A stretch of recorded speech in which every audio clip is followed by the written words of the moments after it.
It's such a wonderful opportunity to be back in San Francisco, where I grew up, and to have this growing relationship between the Toby Philanthropies and Pepperdine University and the Commonwealth Club mixed in. I just want to greet everyone and thank you for being here. Traffic was horrible for those of you who came from the peninsula, Santa Clara, and different directions. We're so glad you would take time out of your schedule to join us. I'd like to recognize Diane Toby in particular. You've just done such great work in leading the organization. Ken, you as well, the whole team that you've been on this journey with Pepperdine for a couple years. I hope you're starting to like us. If you don't, you can come to Malibu and stay at a beach house and get to know us a little bit better. But let's give Diane a round of applause. And I'd like to thank Jim Gash and the president of Pepperdine. I met him in his office just a couple years ago, and we talked and we prayed together, and then I had a new job. And so that was it. And then I met Chancellor Sarah Jackson and her husband, Sam, and we get into a lot of good trouble, as Congressman John Lewis said. So I hope, Jim Gash, you forgive us for our many sins, but there's a lot more coming. We have such great friends.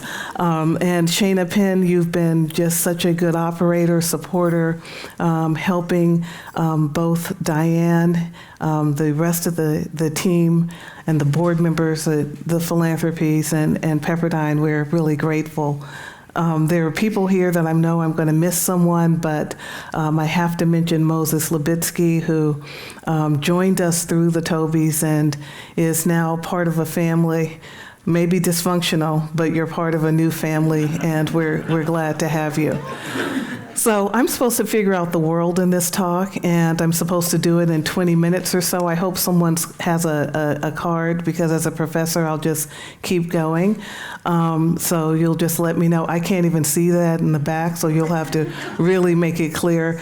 But I've been starting these conversations by going back in history, about 80 years, and really looking at the second half of the 20th century, when I think we did things as a nation that no other nation in the world had done. We created what's called, or has been called, the rules-based international order. Whether you're on the left or the right, we did something with that order that no nation had done. We stabilized the world after two horrific world wars.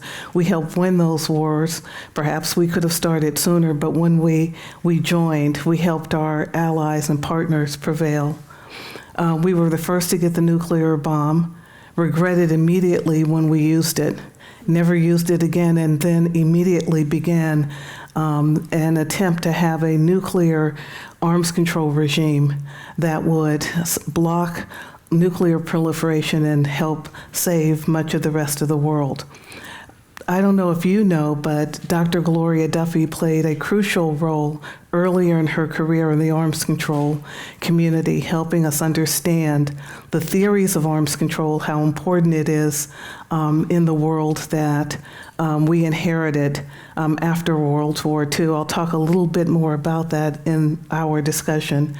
We were the global commons. We were the global insurer. And we provided extended nuclear deterrence for all of our friends, some of our frenemies, and really the whole world. Everything rested with us. And our values were attractive. Everyone wanted to come here. We welcomed them with open arms. And our way of life was attractive. We rebuilt Europe. You could say, well, it was a bargain for us. We got a lot out of it. I'm not saying that we didn't have self-interest at heart. Everyone does. But what we did in the world, I don't think the world has ever seen. And we are the most philanthropic people on earth, both at home and abroad. When I go with a tin cup to Europe and Asia for my various businesses, my 501c3s, they say this is not what we do. But Americans do it all the time. And as a result, during those years post-1945, we remade the American university. and it became the engine of our amazing economy, one that we're still living on the kind of tail end today. The ecosystem that was created of great ideas at great universities, combined with the private sector and the emerging post-Sputnik Defense Department and federal government, later NSF, NIH, all of these entities gave us Silicon Valley, gave us this emerging set of technologies before the rest of the world could get there. And it made it possible for the humanities, which had been really suffering. For those of you who are a little bit older than maybe 60 years old, I don't think there's anyone in this audience, but you will remember in college, the languages you could study were German, French, Latin, Greek, and that was about it. As a result of what the Defense Department did by putting billions of dollars for unclassified research in emerging technologies, money trickled down to give us Slavic languages departments, Romance languages departments, the humanities of this modern era. And in fact, our current National Security Agency, which many people don't know, in the past couple of decades has hired more linguists and mathematicians than any other place in the United States. So America was great because we decided to be great. But along the way, our greatness was fraying, and the international order that we created or helped create, really the Anglo-American order of FDR, Churchill, and Truman, began to look less like the ideal. We weren't prepared for it because we were doing so well.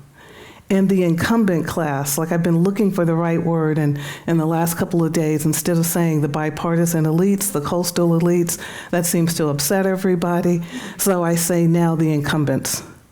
They were working together in both parties to keep the system the way that it was. And as the century went on, it wasn't working so well. And the wars that we had won became something of a very distant past. The last time, as I've said many times, that we declared war was in June of 1942. But I think we've fought a few wars since then. We violated our own norms and laws to fight more and more wars, and we lost almost every one of them, save the Gulf War, since the Korean conflict.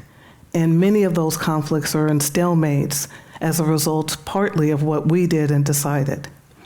And we got involved in coups, and most of the regimes we toppled didn't turn out very well, and we're paying for some of that right now. The mistakes that we made in the broader Middle East, including Iran, are part of our current narrative.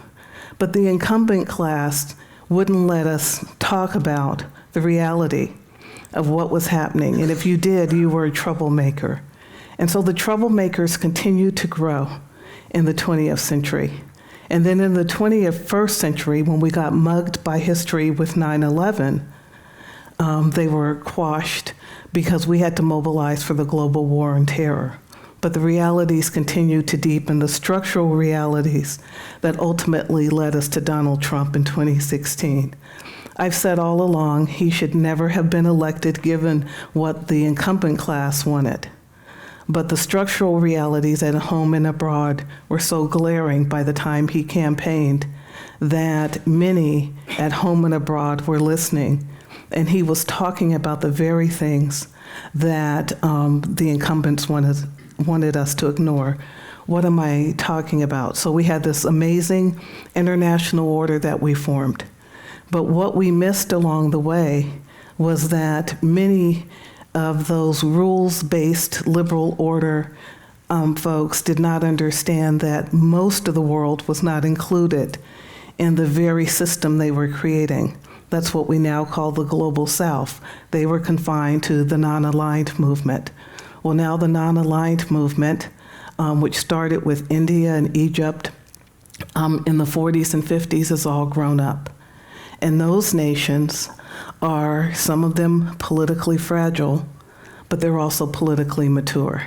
and they no longer want to be told what to do or fixed by the West. They want something from the US, they want something from Russia, they want something from China, they even want something from Iran, especially oil. And they're willing to survive through secondary sanctions to have their way.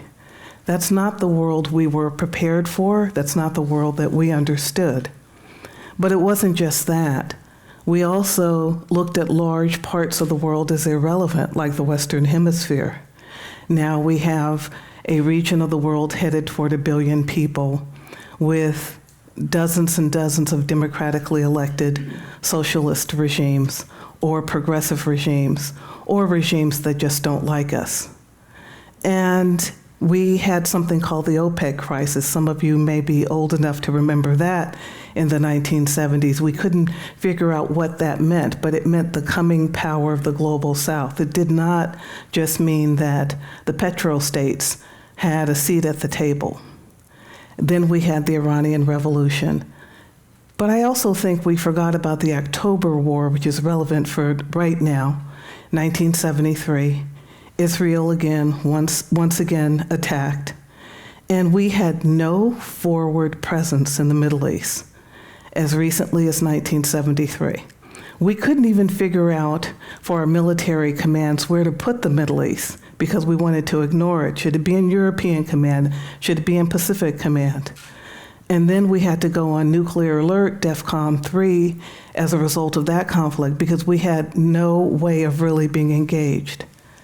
A decade later, or a few years later, we had the Iranian Revolution, and by 1983, we had our first military command devoted to the Middle East. It took us that long at the height of the Cold War to realize the importance of the region, and Israel by itself, as it has always done, was fighting off authoritarian and terrorist neighbors. But we weren't prepared to be involved. Then we set up these military commands, both CENTCOM and SOCOM, that largely around the Middle East, but then it broadened over time. But the commands weren't tied to a theory of the case. And so it became, after 9/11, the global war on terror. And we thought that once we stabilized the terrorism problem so that the American homeland would be secure, that the global war on terror was largely off the table. That's not the case for Israel. And that's why Israel struck Qatar, because even though Qatar is our friend, and we have numerous US campuses there, and they're putting billions of dollars into American research centers and universities, the reality is that they harbor terrorists, including Hamas. That's terrorism. Maybe not terrorism for the US, but terrorism has not gone away. And that's a huge problem for Israel, which is really the only democracy, functioning democracy in the Middle East, and the only one that lives up to the values that we hold. And in fact, many of our own values come from what we now call Israel, from the Judeo-Christian tradition. And if you look at our own founding, I don't know if any of you have read Walter Russell Mead's book, there really is no American founding without the influence of the history of Judaism on America and its founders. So that's part of the world that we forgot about during this heyday of American exceptionalism in the 20th century. In the 21st century, we're living through what we missed. And that's what's really interesting. It's not to beat ourselves up or to blame ourselves. That's what many of the incumbents did once they realized that the world was not going the way that they wanted. Instead of fixing it, they decided to blame America. But we're really not the problem, because I've told you already things that you know about the great work that we've done all over the world. Doesn't mean that we're perfect, but the incumbents didn't want to look at the very factors that contributed to our demise. And there has been an American demise. While at one point we were generous in rebuilding Europe through the Marshall Plan, by this century we were using social engineering through USAID to tell people what to do, to tell them not to have a democracy or the kind of government we have, but the religious policies or lack thereof, the abortion policies, the gender policies that we thought they should have to get foreign assistance. That opened the door for China. It's a debt trap to join Belt and Road, but at least you aren't being told what to do. That's just one example, and there are many, many more. And that's why I think we're where we are today. And that's why the incumbent class is losing so much, is mystified. And it's not that they're all wrong, but we're not in the rules-based liberal international order because it wasn't rules-based for everyone to begin with.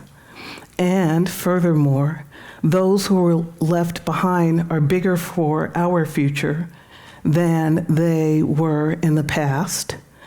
And we have new actors, not just Russia, this is not the Cold War, that we have to worry about, near peers like Iran, new nuclear actors like North Korea, which, by the way, has more weapons now than at any point in the past, and has done a missile test in this year alone, and is not interested in denuclearizing the peninsula. All of the theories that we had just haven't worked. And speaking of theories, our theories of the 20th century as scholars really let us down. One of them that Gloria and I have talked a lot about over the years, the democratic peace, the idea if you have mutual democracy, you won't have war. Well, democracies turn out to fight wars, and they fight them pretty viciously, often against each other. Perhaps you could say the Civil War, the bloodiest war in world history to that point, was a war between two democracies. Both sides had functioning legislatures. Both sides had presidents. Both sides had militaries. That was a democratic war. And then there were smaller ones along the way. Perhaps World War I was a war between and among democracies. Wilhelmine Germany was much more democratic than the United States at that point, which did not have Negro suffrage in the American South. So a lot of the theories that we had around nation building, democracy promotion, didn't really live up to the test, but we used billions of dollars based on ideas that actually would not help us stay a great power, a predominant power on earth in the long run. And then this devotion to free trade at all cost, doesn't matter, it's still free trade. If you mention fair trade, you were somehow an economic nationalist, a traitor. Well, it turns out we can survive a little bit of market disruption and market chaos, and we probably will recover. The big theories just didn't help us, and the scholarship became religion, and the religion became politics, and the politics became law. And if you broke the law, your life and career could be destroyed, until Americans decided to fight back. It's not so much that Americans are in love with Donald Trump and the chaos that surrounds him, but they needed to be talked to differently. They needed to see a different possibility, and turns out they cared less about the character, though sometimes he's fun, than they cared about the message. And sometimes people just want to be heard. And once you listen to them, you govern differently. And it's not about the left. And I'm a Fox News contributor, and I rarely say left, liberal. I just don't think it's helpful. But I do think this kind of uni-party system wanted to quash freedom and free expression. And it gave rise to a lot of the forces we see now. The problem is when there's a revolution, and I think we're in something like one, it tends to go in directions that aren't productive, and then it goes off the rails. So we started in the 60s with the civil rights movement, largely run by blacks and Jews, that did some of the most productive work in terms of social justice the nation has ever seen. By the end of the 70s, we've got the Symbionese Liberation Army, which has nothing to do with anything except those of you from the Bay Area know a lot about it. It was pretty scary. That's often what happens with a revolution. But this time I think we can do better. I think we're more disciplined, we're better educated, and what our incumbent leaders have failed to do is that they got so comfortable with where they are, what they were doing, and how well-fed they were, how wealthy they were becoming, how they controlled the universities, how they controlled Hollywood, the knowledge economy, the healthcare community, that they stopped working on big ideas. And actually, big ideas are really the only thing that's made America great. And when you take our whole history into consideration. And many of those troublemakers are actually generating ideas. And that's what's exciting for me. I love being a troublemaker, and I love working on ideas. But it is really hard when you have the incumbent class, the whole system of our society and government determined to keep the status quo. When in fact, if we stay in the status quo, not only will we not be a great power, we may cease to exist. So the things that Donald Trump has talked about bring us back to first principles. How he's figured this out, I don't know, but he's figured it out partly from being a celebrity television star, which I don't think is actually an impossible way to do it, because Ronald Reagan said at the end of his presidency, when asked, how do you think being an actor helped you as president for 8 years? And he said, I can't imagine having been president without having been an actor first. So that may be a prerequisite for the job, but when you strip away all the noise and the contradictions that are coming out of the White House, if you see the continual through line, it's about first principles and really big ideas. National sovereignty is critical to the international system. I don't think Trump has ever said, throw the multilateral system out the window. But the incumbents told us that multilateralism was a key way to bring international stability, to reduce global transaction cost among states. Did it really achieve that? At some point, it became a gang up against the United States, like the UN General Assembly, which wouldn't exist without the United States. He talked about, and still does, the need for burden sharing. Well, I've spent a lot of time in Europe. I did a reverse Tocqueville this spring and summer, and went to Europe and listened to them, and came back much more committed to the NATO alliance, to the transatlantic project, because when you think about it, that multilateral organization is the world's most secure, durable security organization. And it's the only way to help secure freedom. Provide me with an alternative. Ask the Finns and the Swedes, who would never have joined NATO if they did not perceive a direct and immediate threat. Ask Ukraine, which is actually fighting for freedom for all of us. That's really hard to say as an America First, Trump doctrine person, but the reality is Ukraine is our fight. I hope we have that conversation, Professor Berman, and I hope some questions emerge about that in the discussion. Freedom is really hard. Multilateral organizations are important, but they can't all depend on the United States. And along the way, many of our allies just got too comfortable, and they weren't paying their bills. It's been fascinating to me to see in 2025 how fast the EU and NATO countries have come together to help fund the Ukraine war, to up their commitments to mutual defense beyond 2%, headed toward 5% of GDP for defense. They could have done it a long time ago. And that would have saved American taxpayers a lot of money to deal with roads and bridges and education and health care. We deserve better, they deserve better. But NATO's the best. When you compare it to all that's going on among our competitors, no one has anything close. There's the BRICS movement, Brazil, Russia, India, China, South Africa. BRICS Plus with about 20 other nations. Trump in January of this year said, I'll slap 100% tariffs on all of you, emerging BRICS nations whose main purpose is to de-dollarize the world and get rid of what's left of the liberal order. They skedaddled fast. So that was kind of over.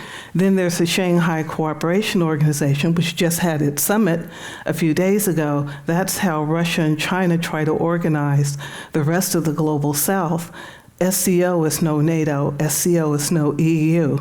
There's the emerging RIC, Russia, India, China. Let's see how far that one goes, because India and China have long-standing border disputes. With all of our problems in NATO, nothing else comes close. But it has to be fair, and it can't be all the United States. We're the best the world has seen. We're going to do this again. We will do it through ideas, not fighting, and we have to get back to ideas, and universities have a huge role in this. Everyone has moved away from ideas because it's really, really hard, and you don't get rewarded for it. So we moved into the therapeutic space. We're going to do civil discourse and dialogue. Well, civil discourse and dialogue are code words often for quashing free speech by troublemakers who speak too loud, who don't look the right way, who don't do the right thing. Our country, it was built on people who spoke too loud, worked too hard, and didn't do the right thing. That's the suffragettes. That's the civil rights movement, which, thank God I wasn't part of it. I wouldn't have survived because it wasn't civil at all. Talked to Congressman John Lewis before he died about that. All of our big moments were when people stepped into the public square and got really busy, didn't care what they looked like, but they believed in the foundation and the principles that made this nation great. We need to do that again. Let go of all the therapy that we're not good at anyway. Trust people to be good, and they will be.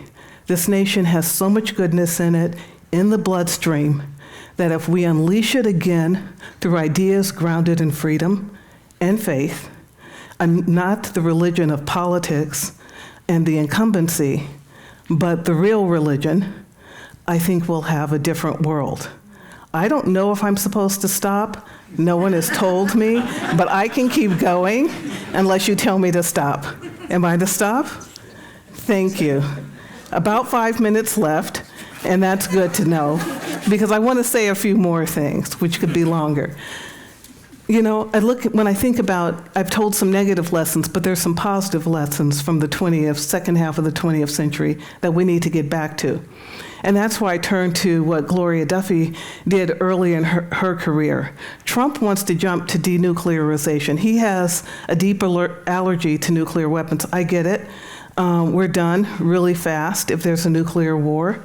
That's what makes this Article 4 today, or in the last 24 hours, the Article 4 being invoked by Poland so important, because it now heightens the discussion among the NATO partners about how do we strike Russia if we have to. Article 4 is consultative. Article 5, many people are confused. They think it means that you have to go to war right away. It just says that we have mutual responsibility, and some partners may do non-kinetic activities as a result. But you're inching closer to the ultimate weapon and to a global war, which no one wants. And I do think with Russia and the US and Russia and the West, that somehow MAD, even though Reagan didn't like it, will hold. It held for a long time. But this idea of denuclearizing the world or denuclearizing the Korean Peninsula is the wrong way to go. I think you start with arms control. And that's the lesson of the work that Gloria Duffy did in her career. Reagan got the first denuclearization agreement of the Cold War in December 1987. It took 40 years to get, or decades and decades to get that far. And so I think we have to go back to those lessons. When we were in an arms control regime, it was the US, UK, Russia, for the most part. China was never part of it. You can't ask China and other nations to jump from 0 to 100. We didn't require arms control of them when they had nuclear weapons early on, and China, I guess, got it in the 1950s. Gloria, you know the exact year. And so we ignored it, and now we're saying we want you to be in a denuclear, in disarmament agreements with us. I think we have to slow down that process. I also think we have to take a lesson from how Reagan helped in the Cold War. I don't like to say won the Cold War. I've said it before, but it doesn't sound right. Any war that goes on for 45 years drains your economy. It leaves you with deficits and debt. And much of the world, like Angola with war amputees, isn't a great victory. But it was non-nuclear, its ending. And that's what Reagan wanted. But how did he get there?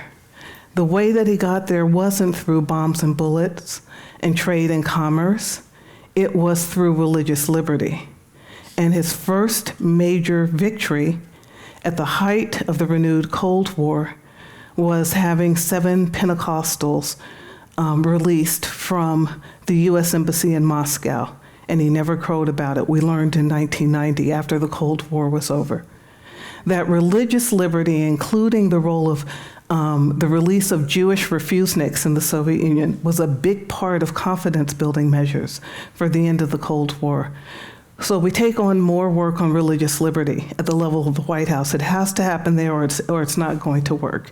We have more arms control. We do like Donald Trump. It's hard. We have to hold our nose and do it and worry less about regime type. Is this country a democracy? We take care of ourselves, and I think we will see huge wins for the United States and the world. We're not done yet. We will still be the predominant actor on earth, but we'll have healthier allies and partners, and they'll be stronger too. I think I did that in 5 minutes. Thank you. So Kyron, thank you so much. It's good to see you. I'll introduce myself again. I'm Russell Berman, Walter Prowse Professor in the Humanities at Stanford, and the Senior Fellow at the Hoover Institution. Hoover Institution is where I met Kyron, and we have been good friends for I won't count how many years. Thank you for this talk. You touched on lots of issues, and I'm going to try to pick up on some of them. But the first one really is sort of somber and has to do with the date. It's September 10th. Tomorrow's the anniversary of 9/11. What does that mean today? And how has the world stayed the same or changed since that terrible day? So for the U.S., 9/11 was a real day. And we will, at Pepperdine, which has been amazing, we memorialize that tragedy with a flag for every person in Malibu. Come join us tomorrow. It's amazing to see the flags, just the visual of what that did to our nation, the hardest homeland hit we've had. So for us, it means something that, it changed. And it did change our nation. And I think it's part of the reason we're where we are now. That reality of having a homeland hit, and think about what Europeans go through. They're just, war after war, century after century, affected us greatly. It mobilized us for the global war on terror at the expense of everything else. What I think the lesson of that strike on America's survival tells us that even when something of that magnitude happens, because of our size, because of our position in the world, we still have to do the kind of grand strategic thinking beyond the actual event. When I say the Bush administration was mugged by history, I mean that honestly, not as a criticism, but you had great minds, Condoleezza Rice, Dick Cheney, Rumsfeld, Colin Powell. This was kind of the A-team of American politics. And they couldn't deal with the great power competition, all of the things that were happening at the level that they would have in the absence of 9/11. So the big lesson is, we're, as a nation with our responsibility in the world, that can't happen again. But 9/11s are happening everywhere. October 7th was Israel's 9/11. And we have to understand how profound that is for Israel. And what's interesting about Israel, like, we have NATO. So for the first time in NATO's history, after 9/11, Article 5 was invoked by our partners. They wanted to do it, the Europeans, and they fought alongside us in Afghanistan, Iraq, all over the world. However, Israel never asked anyone to fight its wars. It doesn't believe in asking for help in terms of boots on the ground. But the population of Jews in the world, something like 15 million in a world of 8 billion, it's unfathomable that they can do this forever. They have been fighting a 7-front war, and they've been winning on those fronts, but it's not sustainable. So I think their 9/11 is different from ours in the sense that they need all of the help that they can get from us, and they also take international public opinion hits that even we don't take. So it's amazing that they're standing. I think it's because of God that they're standing. They're God's people. That doesn't mean they're perfect. Nobody's perfect except for me, maybe. But I think that's when I think about 9/11. I think about who's in a 9/11 right now. And that's how I characterize what's happening to Israel. Thank you for that expansive answer. You began really about talking about how 9/11 changed the nation, and I do think it affected the soul of the nation, our historical consciousness, beginning of a revival of a pride in nationhood. Yeah. But then there are all the real political aspects of this, and you mentioned Israel facing Islamic terrorism, Islamist terrorism, which is one way to bring the 9/11 story to today, and Qatar. You want to talk about what's happened in Qatar and how you see the role of Qatar in American foreign policy? It's just such a hard one because I was at Carnegie Mellon when the Qataris were approaching American universities to start campuses there. And, truth be told, I was part of supporting that effort. I was an assistant professor, but I was always doing things I wasn't supposed to do, running around, being involved in this or that. And so I thought it was a good idea after I talked to George Shultz and Henry Kissinger about it, introduced the president to them. They endorsed it. We thought we would change them. That's the American spirit. We're always going to change people. But then the dollar started flowing. And then the commitment in, NYU, a campus in Shanghai, the commitment to freedom, to free speech, all of that starts fraying around the edges. And I think that's what they've done to us a bit, to get a pass while they continue their malign behavior in the broader Middle East against democracy and freedom. So this is a hard problem, and I think Israel had no choice but to strike. And, again, public opinion turns against them, but this is a tabby next to a tiger in terms of its role in the Middle East and the rest of the world. This is what they have to do. I'd rather it not happen, but there weren't a lot of choices. It's public opinion turns against them in this case and in other cases, but it's particularly, to use your phrase, the incumbent class in Europe that turns against them. What's the impact on the transatlantic alliance, to which I know you're very committed and I'm very committed, when European leaders seem to take foreign policy positions in the Middle East diametrically opposed to the direction that President Trump wants to go? Well, Russell, I think you know my answer to that because we just recently authored an op-ed about the horrible behavior of Macron for the Washington Times. I mean, it's just a fundamental misreading in Western Europe about the plight of the Palestinians. And that's important to note as well. The Palestinians deserve better than what they have received in many, many decades, from Arafat on. They're not being led, they're being used. They're the front line for this war. They're used as a human shield for Hamas, which is separate from the Palestinian people. There would be no problem with the Palestinians. There would be no problem around what's the Eastern Med going to look like and the West Bank without all of the forces, Islamic Jihad, Hamas, Hezbollah, all of these forces use them for their political power. What about a Gaza free of Hamas with Palestinian people? Can you imagine such a world? Hamas is holding hostages so that it can have a seat at the table in governing, not a seat at the table, so that it will be governing the Palestinian people. They don't have many choices. The Palestinian Authority is ineffective. This is very, very unfortunate. It's a sad story in the world. But Israel has to defend itself. And it's not fighting the Palestinian people.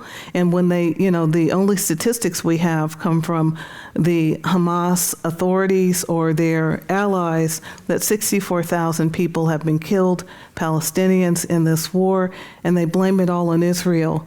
But they're the human shields for Hamas, so Hamas is responsible for many of the deaths. Yeah, but Israel has its significant challenge there, and as you said before, it's not asking for anybody else to do its fighting for it. But what I'm asking about is the impact on the transatlantic relation, yes, on Washington, on Trump versus Macron, on the United States versus the European Union. When the European leaders are so inclined to embrace an anti-Israel position, that is at odds with the American position. I'm not even asking for an evaluation as to which side is right on this, but is a wedge developing in the transatlantic relationship over the Middle East? There's always a wedge. There's a wedge a day on both sides of the Atlantic. I think you're asking, is this a deeper one? I think France will be France, UK will be UK. UK will change under new leadership, which may be happening faster than we can think. But I think the future of the transatlantic relationship runs through Central and Eastern Europe. And you've written about this, and we've talked about it for a long time.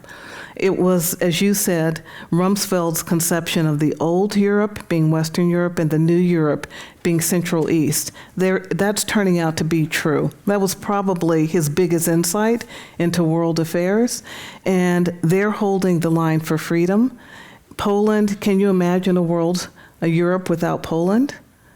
It would be almost impossible to imagine that. So a lot of strength that I send out to them in good prayers, because they are joining in this fight to defend the West.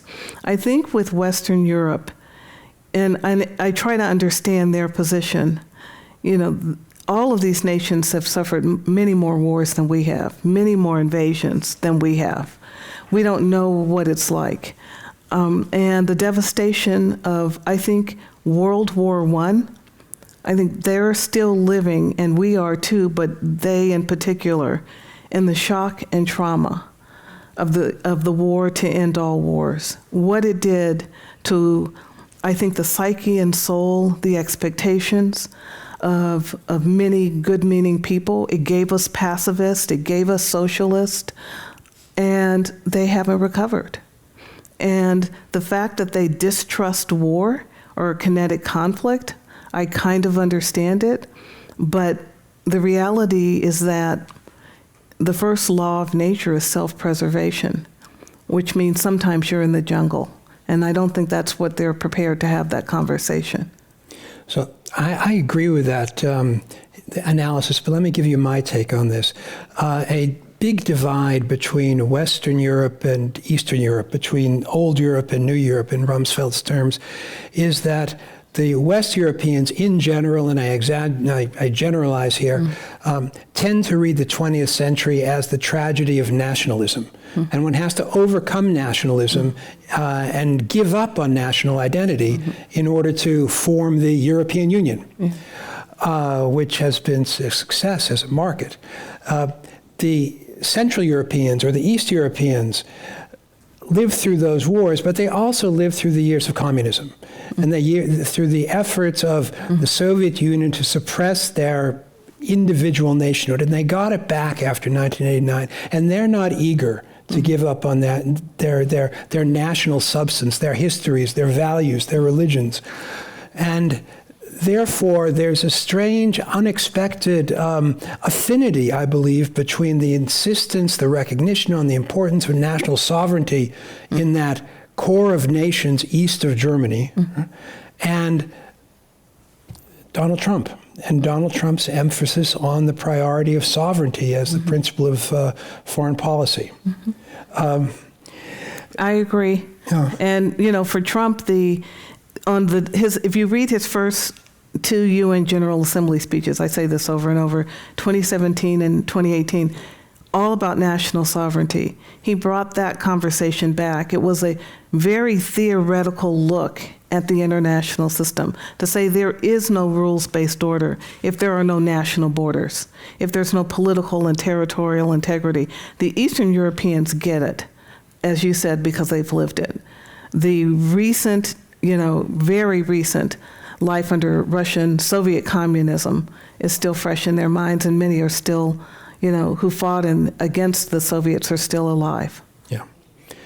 So you mentioned the rules-based order, which is a major topic in your presentation, and it was an enormously successful American accomplishment after 1945, and it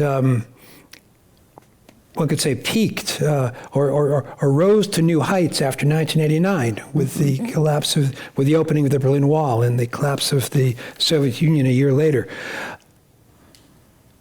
Why is it fraying? What is it? Is it bad political leadership? Is it the problems of globalization? Is it technology?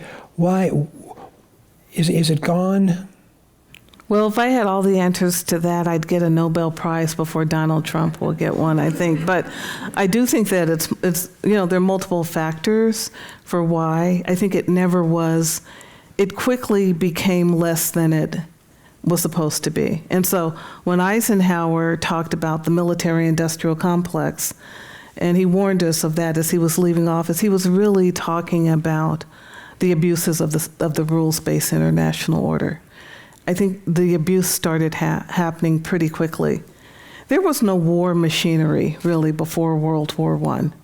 There was a complete war machinery of armaments and merchants of war after World War I. And so a lot of people got rich, and they liked the status quo.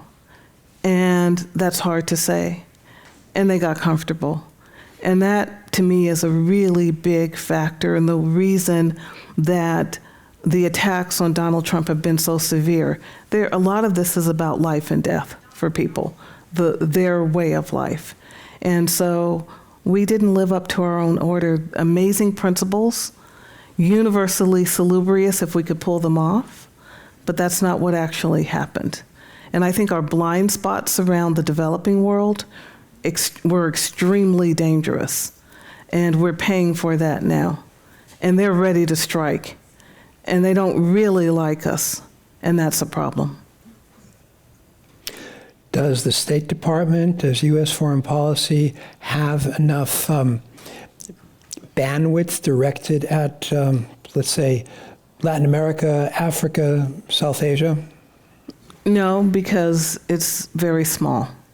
And so most of the change will happen through the Pentagon because it has the money, the size, the personnel.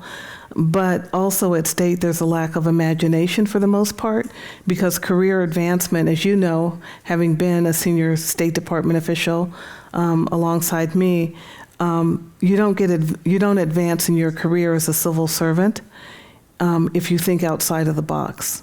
So our bureaus in government, state and defense now are still organized around Cold War priorities. They need to be completely restructured. Some are being, torn down, but not enough, not fast enough.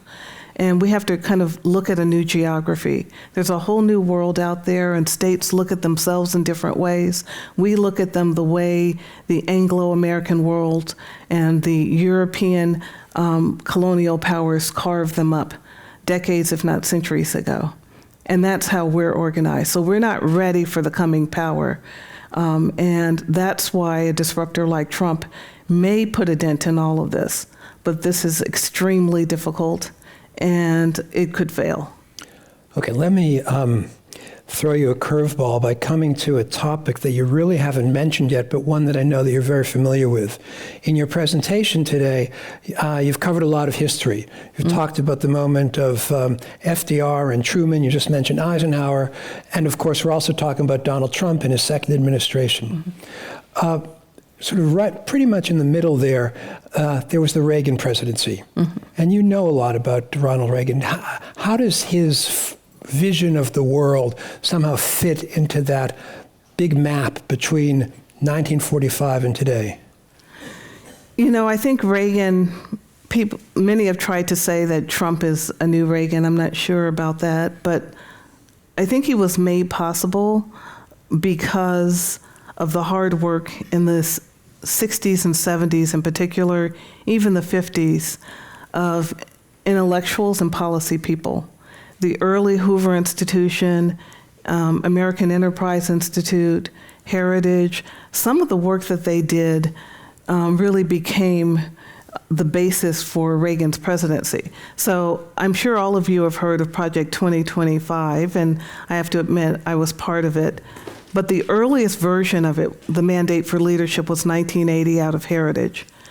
And Reagan gave it to his cabinet in the first cabinet meeting and said, here's my playbook. We need to get back to that kind of, I think, humility a little bit. Project 2025 was phenomenal in some respects, but I think it just got too big.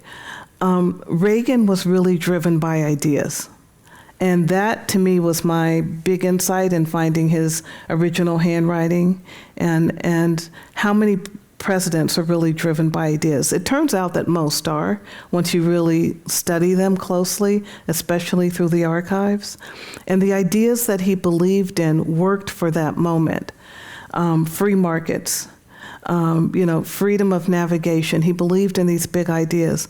But he also believed in taking on the establishment. He considered joining a third party, and that was the beginning of what's known as CPAC.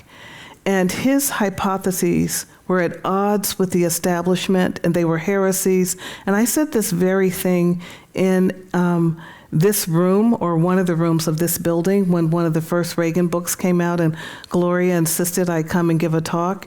Reagan's hypotheses about the possibility of the Cold War was like nothing we'd ever seen. Nixon and Carter and Ford were kind of unified in the view that the Cold War was a status quo and would exist forever.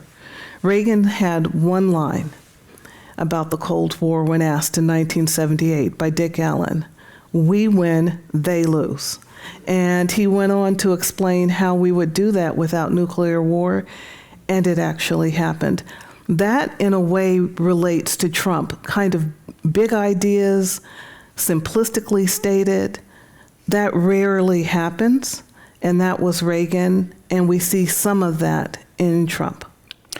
Chiron, a through theme in your remarks to this evening has been big ideas. Mm-hmm. You want to talk a little bit about the institute you're developing at Pepperdine, please? That was an easy one. Thank you for a softball. I'm paying him for that one. We'll be having dinner soon. I think, I decided to leave the East Coast. I'd been in Pittsburgh for a long time and moved back home to California. Pepperdine was a great opportunity and still is, but I had no interest in or commitment to developing a new institution. Until I saw the last couple of years.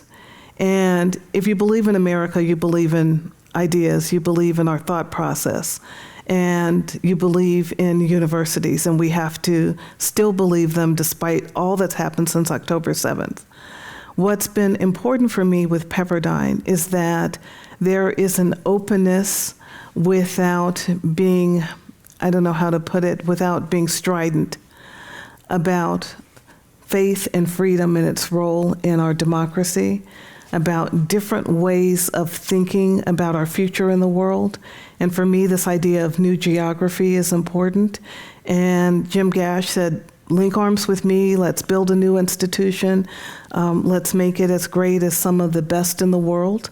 And that's what I'm trying to do. And we need to do it not just in the Beltway, which is saturated with think tanks that are becoming less about thinking and more about big overhead and surviving, but in the university, where you're still engaging with students, where you're still training and committed to the principles when they're working well that the university stand for. So you're going to be part of this, Russell, whether you want to be or not. Russell, by the way, runs the Middle East Working Group at Hoover. He's a Europeanist by training and a lifelong learner of Arabic, and that he plans to be Secretary of State when he grows up one day. He's a little young for it yet.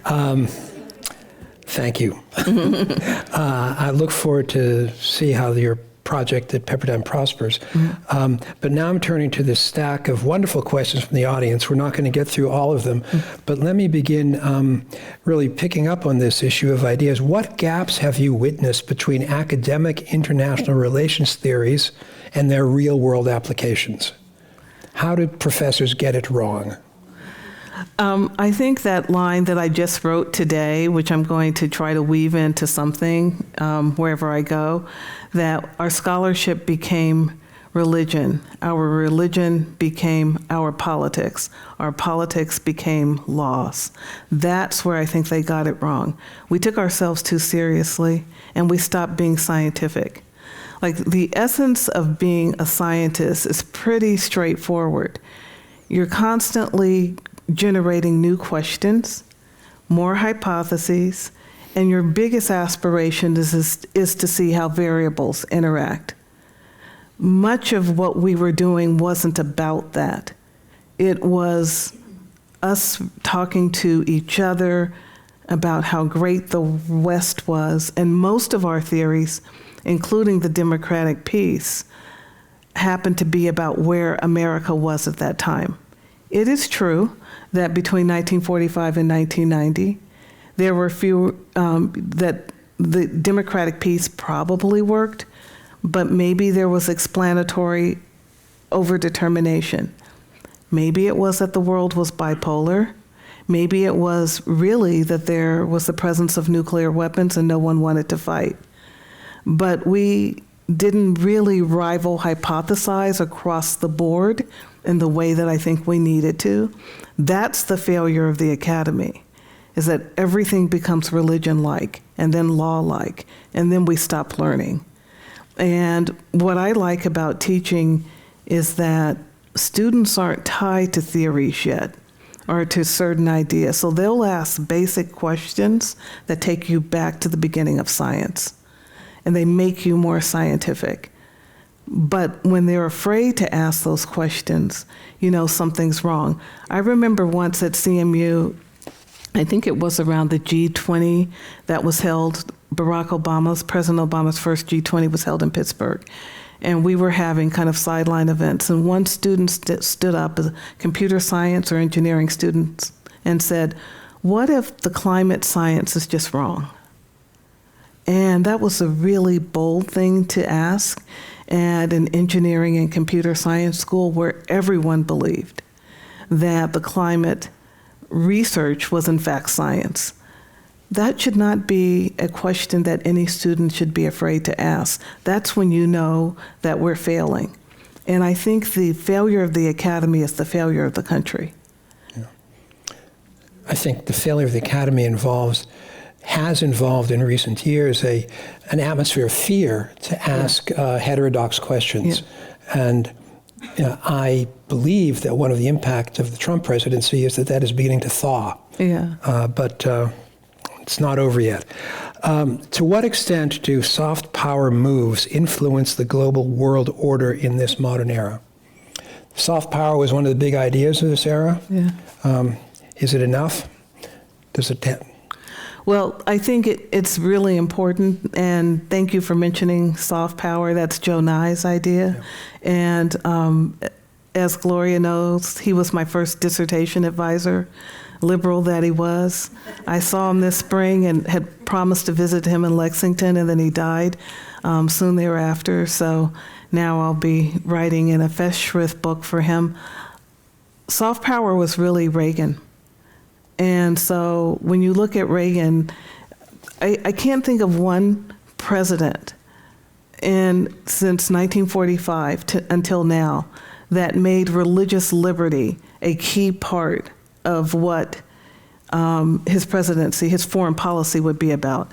And Reagan needed a partner, and he had it in George Shultz. They just kind of innately, instinctively believed in religious liberty, but across the board, not just for Jews or Christians, but across the board.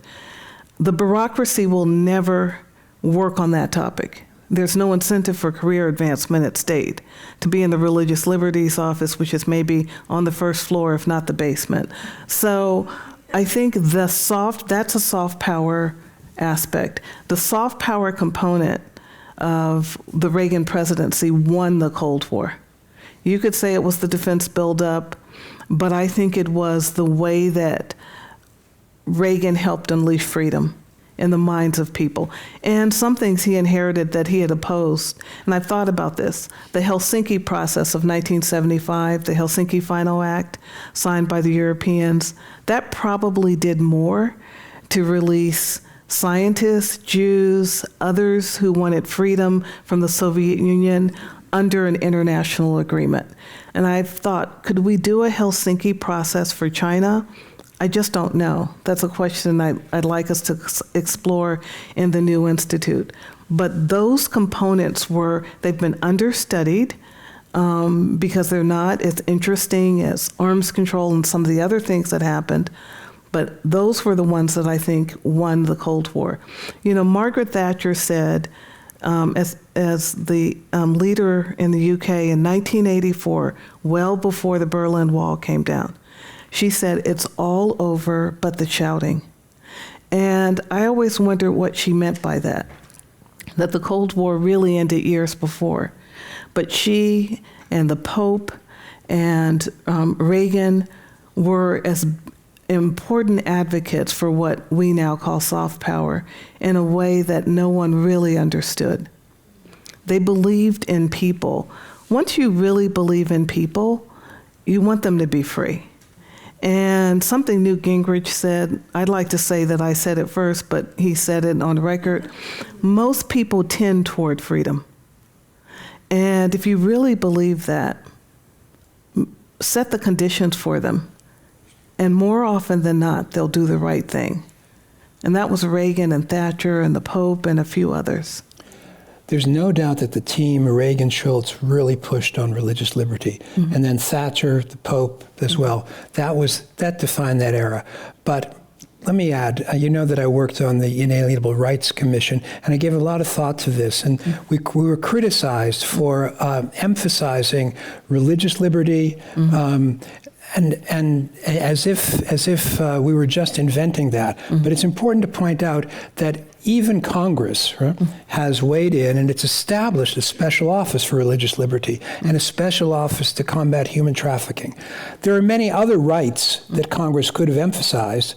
It could have done press freedom. It could have done Second Amendment, but no, it did religious liberty and anti-human trafficking, which is about slavery. Mm-hmm. And it's clear that these are the key focal points of the American soul. But it was no doubt also very much Ronald Reagan, his personality. You can tell me perhaps. A quip has been attributed to him that America is great because America is good. Did Reagan say that? I don't know who said it. I don't know that I don't think he said it, but it's been around for a long time. I happen to believe it. And I know it's unpopular to say. It's better to beat up on us than to say that we have anything good in us. But I think with what's great about America is that all of our problems are right there in the public square. And we fight them out. and it's not always fun, but we come out stronger and better, and I think that's what's going to happen again. Gloria, I don't know if you remember, you wrote about apartheid as a student at Occidental. You got a lot of attention for that. And it was, and in the 80s, and I remember being at Harvard thinking, why are there so many good-hearted young white people, students, who are on the front line of the apartheid movement? I wasn't on the front line. I was just trying to get through my classes and survive the New England winters. But there were people who were on the front line of that fight, and it was a multiracial, multi-ethnic movement. And that's America. We helped bring down apartheid. And so that we are good. We're good. And we're great. And we're great. That is to say, and is there another nation that other people really want to come to? With all of our problems, we're still great. Yeah. Because we fix our problems and then we slide backwards and we fix them again. But just to elevate this up to the level of theory that we've been somewhat dismissive about, isn't that really the conflict or the combination, the constellation of realism and idealism that goes through American history? The realism of sovereignty and the idealism of all men are created equal. Yes. Yeah? And that's what frames foreign policy, or what should frame foreign policy today and in the future, hopefully. And I think we can never give up on our ideals. And so, you know, I think with Trump, he likes competitive thought. So that's why I'm like hoping he's listening to this. Gloria, I don't know if he's watching Commonwealth Club. I think he's in the back there. So I try to say things just so that, you know, he wants competitive thought. Keep the ideals front and center. Let me conclude. Our time is up. For our thanks to Dr. Chiron Skinner. Thanks to Toby Philanthropies and Pepperdine University for supporting this program. For more information about membership or upcoming in-person and virtual Commonwealth Club World Affair programs, please visit commonwealthclub.org. I'm Russell Berman. Thank you, Chiron. Thank you. Good evening. Thank you. We're a good team. We have to do this more often.